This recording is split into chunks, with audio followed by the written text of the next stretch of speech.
Preparação vai hobby bom, etapa tá hobby intenso, pero com enfoque riba e meta, ela vai hobby bom. Mirando como pode inspirar hobby não, para também seguir um sonho.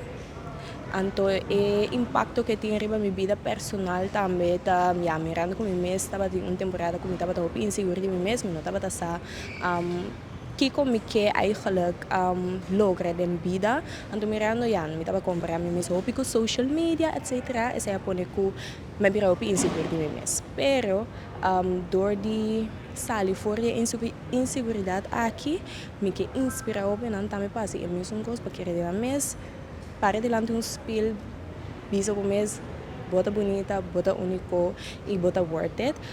Pues esse para mim tá algo que tá hobby personal. Então, para parte em geral, profissional, para mim, eu trabalho como exercer, qual que também me dá para peta e trazer segurança de nossa comunidade de Bonaire, qual que tem acaba para nós que manter essa aqui.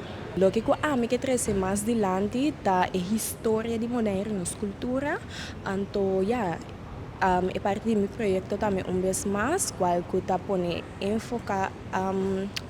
ênfase riba é parte de safety to the community. Qual que essa é o que eu exercer diariamente na meu trabalho.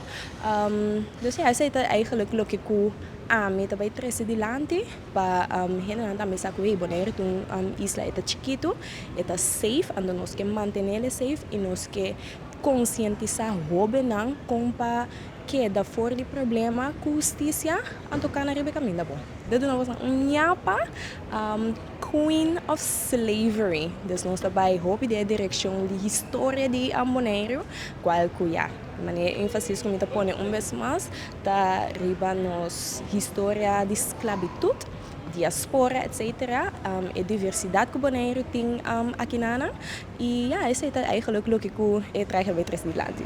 E Bonaire não me vai sacar cara, então conta comigo, riba rede social, você não pode follow me, riba official _EESS haha of Miss Supernational Bonaire.